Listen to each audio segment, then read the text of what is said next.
Rachel was the sister of Nancy's mother, Lucy Shipley, who had run off with her second husband, Henry Sparrow. Nancy's father, said to be one James Hanks or Joseph Hanks, has never conclusively been identified. Some have claimed that Thomas Lincoln and Nancy Hanks were cousins, his mother the older sister of her mother. Stories of Nancy's illegitimacy were widespread in the area, and by several accounts Lincoln believed it. He once referred to his grandmother as a halfway prostitute, and admitted that his relations were lascivious, lecherous, not to be trusted. Rumors were rife that Nancy was loose, even that she had an illegitimate child.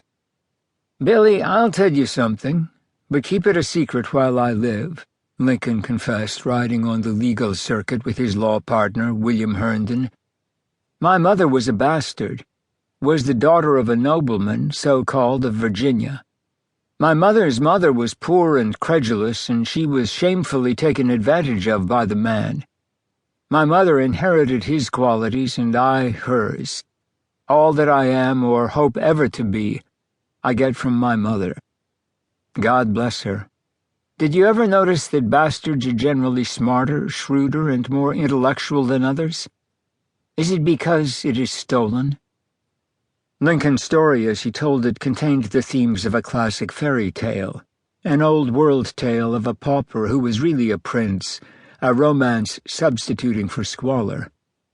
The poor boy is unrecognized as the natural-born offspring of aristocracy, possessing not only nobility of lineage but also of mind. But the point of the story was more than compensation for shame or revelation of true aristocracy as a happy ending.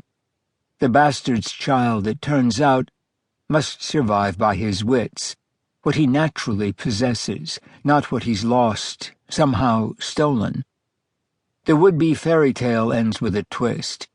The boy creating his past out of dim recollections he has heard about a far-off place he can never regain, as he is inventing himself. Thomas Lincoln and Nancy Hanks were married in 1806 in a ceremony conducted by a friend of the groom, Jesse Head, a Methodist circuit rider, man of God and jack of all trades, assistant county judge, local newspaper editor, and cabinet maker. According to the testimony of a neighbor, the local doctor, Christopher Columbus Graham, the Lincolns were just steeped full of Jesse Head's notions about the wrong of slavery and the rights of man as explained by Thomas Jefferson and Thomas Paine. Neither of them could write, though they might have been able to read a little, but it is improbable that they read anything by Jefferson or Paine, and instead were likely influenced by what they heard from Head.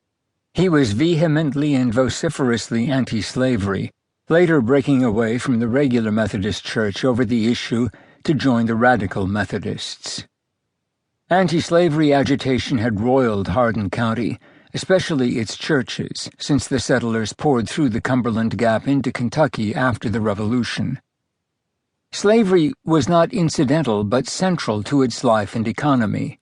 In 1811 there were nearly as many slaves in the county as white men, 1,007 slaves compared to 1,627 white males older than 16. Living in Elizabethtown, young Thomas Lincoln in 1787 was hired as a laborer constructing a mill, working alongside slaves whose wages were collected by their masters. The price of free labor competed directly with that of slave labor, driving his wages down. At the mill he was paid no more than the slaves. Like other white men, he was inducted into the local slave patrol to catch runaways, presumably the men he worked with, serving a 3-month stint. The year Thomas helped build the mill, a new preacher, Reverend Joshua Carman, appeared at the Elizabethtown Baptist Church, an enthusiastic emancipationist, according to the chronicler of the Kentucky Baptists. The next year, Carman founded the South Fork Church, pressing the local Baptist Association to stand against slavery. "Is it lawful in the sight of God for a member of Christ's church to keep his fellow creatures in perpetual slavery?" he demanded. Failing to receive a satisfactory answer, fanatical on the subject of slavery, he inducted rolling